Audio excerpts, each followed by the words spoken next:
Hello my lovely foodie members, welcome back again to my channel. I hope you all are doing perfectly fine. Today I share with you this authentic Ghana Dioho recipe or Zaafi and AYOYO soup. It's such a delicious meal with healthy ingredients. And if today been your first time on this channel as well, kindly do subscribe and be part of this beautiful family. Let's get started. Alright, so to begin with this deliciousness, I'll begin by cooking my proteins. You can use any protein for this recipe. I have washed my meat very well, so I'm using cow meat. You can use any protein of your choice, as I said.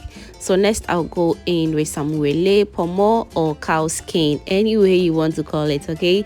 I'll also go in with some eggs. And what is Ghana Dioho without eggs? If you haven't tried this combo, you are missing out a whole lot of goodies. Trust me on this one. Alright, so moving forward, I'll go in with some seasoning, which is some garlic and ginger paste.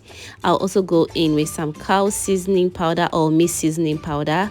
I'll go in with some natural seasoning powder also, and some salt to taste. Next, I'll go in with a little bit of water, cover it and allow it to cook until the meat is nice and tender to your preference, okay? Alright, so after 15 minutes of cooking it, the meat is still not ready. The wele is still hard. So I'll just give it a gentle stir, cover it again and allow it to cook for extra 5 to 10 minutes, okay? Well, that is going on. If you haven't still subscribed to my channel, what are you waiting for? Kindly do subscribe to my channel, hit that bell also, so that anytime I upload a new video, you'll be among the first person to be notified. Thank you so much for doing that. Alright, so now that the meat is also ready, I'll begin by boiling some water, which I'll be using for the dioho. So I'll cover it and allow it to cook for about 5 minutes, okay? And after 5 more minutes, the water is ready. It's a little bit warm. So next, you're going to need your hand wicks or a wooden ladle. So this is cornflour, and this is what I'm going to be using for the porridge form of the dioho. And I'm going to be mixing it as I am adding it to the water. I don't want to create any lumps. I want the dioho to come out very smooth and very presentable. So as you add in your cornflour, remember also to stir periodically, okay? And to make sure not to create any lumps. So we're going to add everything to the water. I'll list everything I use in the description box for you to check it out, okay? Mix until you reach the perfect porridge consistency that you're looking for. I'll go in with more water because it's very thick, and you know porridge isn't too thick as this, so we need to make it more light to my preference, okay? And if you also want to make your own homemade cornflour, I will leave the video link in the description box for you to check it out.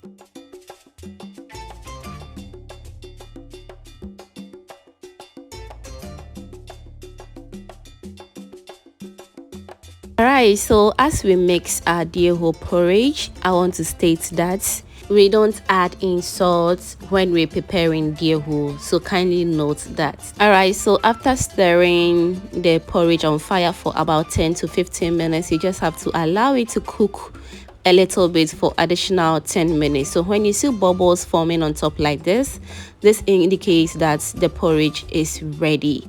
All that is left is for you to set some of the porridge aside, because we're going to be adding it to our flour little by little. So now let's set some of the porridge aside and continue with the process. And if you are still watching at this point and you haven't given your girl a thumbs up yet, what are you waiting for? Kindly give me a thumbs up. Don't forget as well to turn on the post notification bell so that anytime I upload a new video, you'll be among the first person to be notified. Thank you so much for doing that. Alright, so moving forward, I'll go in with my cassava flour or coconut flour.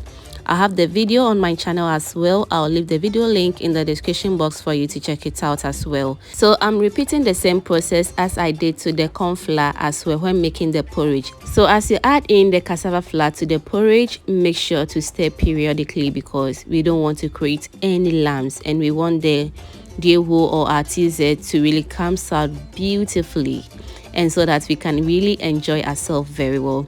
So when it begins to thicken up like this, you just have to go in with the porridge that we set aside. And after adding everything together, you just have to mix until you achieve the perfect consistency. Dewo is very light in consistency, so when it becomes too light, you might think you didn't prepare it well, but when it cools down, that is when it begins to thicken up. So don't worry when it becomes very light. When it cools down, you are going to see the real magic of this food. So with the help of the coconut flour or the cassava flour, it is going to thicken up beautifully when it cools down. Okay, so as it becomes more thick like this, you just have to go in with your porridge and be adding it until you get the right consistency.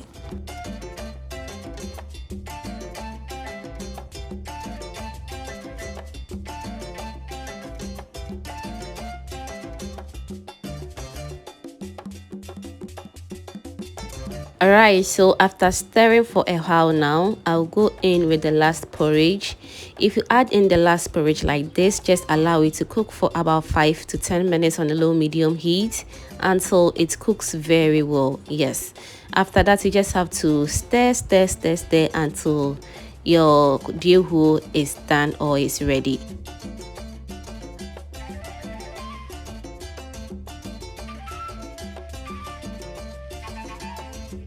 Alright, so now our dewo or our TZ is ready, so I'll just set it aside.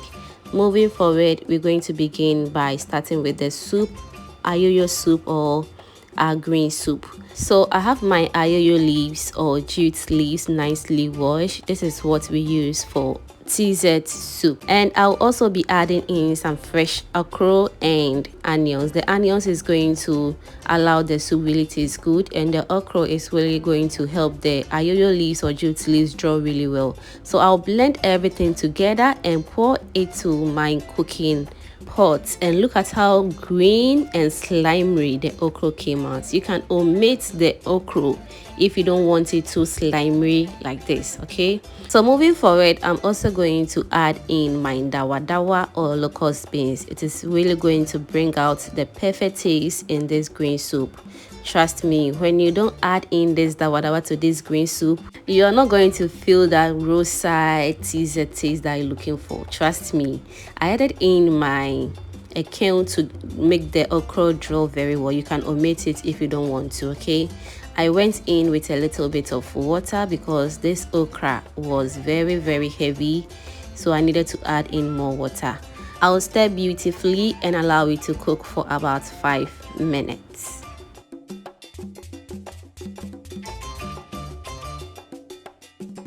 And also, to make your okra or AYOYO soup really taste good, you need to go in with some dry fish. For the dry fish, you can add in any dry fish of your choice, whether being fish powder, shrimp powder, or you buy your dry fish and you pound it. This is how I did mine. I bought the dry fish and I pounded it myself, so that is what I added to it. You can use any dry fish of your preference. Okay, so I'll stir everything beautifully and I'll go in with a little bit of salt to taste. Remember, the salt is always to your preference or to your taste. Okay, stir everything beautifully and allow it to cook on low medium heat for about 10 to 15 minutes. So after about 10 minutes, the okra was boiling over the pot, so I went in with my spoon to prevent it from messing up my stove. So that is a great tip if you don't know. Okay, you just have to insert your spoon or your wooden ladle in your okra to prevent it boiling over your pot. So now the soup is ready. As you can see, it's looking a little bit dark, indicating that it is ready. So I'll just set it aside and continue with the next process, which is the making of the AYOYO stew or the TZ stew. So next, into my cooking pot, I'll go in with my palm oil. Palm oil is best for this stew. Allow the oil to heat up for about 2 to 3 minutes, and I'll go in with my chopped onions. So I'll allow the onions to fry for about 2 to 3 minutes as well, and I'll go in with my cured fish or my momoni, which will bring out the perfect taste ever in this stew. So you can also omit it if you don't want it, or you can also go in with some salted fish, which is normally called Kobe in Ghana. So moving forward, I'll go in with my blended tomatoes. Next, I'll go in with some blended garlic and ginger as well.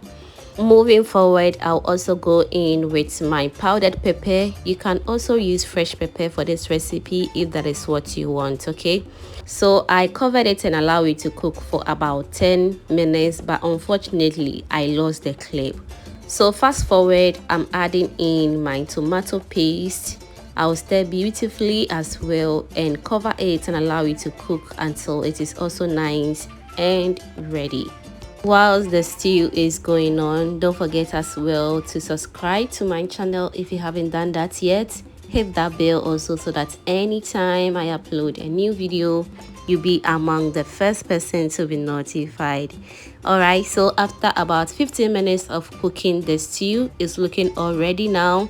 So next, I'll go in with my boiled meat. I'll stir everything beautifully just the way you've seen it on your screens. This is looking very mouth-watering and very appetizing. Stir everything together and taste for salt.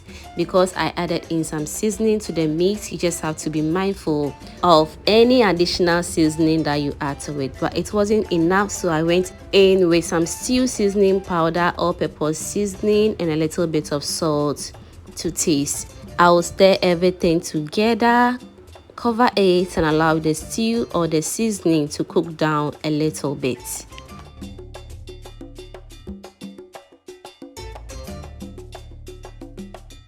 Alright, so after extra 10 minutes, look at how the stew is looking right now. Very mouth-watering and very presentable. Do you see that thickness over there?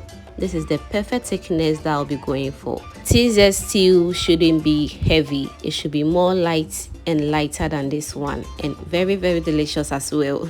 Take note of that. Alright, so now all that is left is for us to enjoy ourselves, because after all this hard labor, we really want to enjoy ourselves really well. So I went in with my eggs as well, and look at how this is looking right now. So now let's serve and enjoy. Fam, let me know in the comment section what you think about this deliciousness. It came out so good, as you can see, and I hope you're going to give it a try.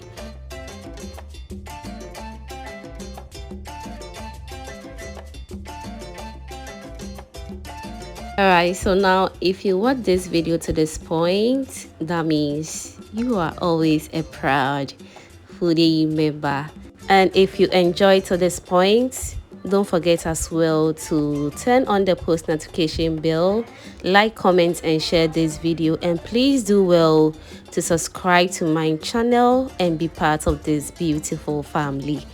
Thank you so much for watching, and kindly stay blessed. Bye.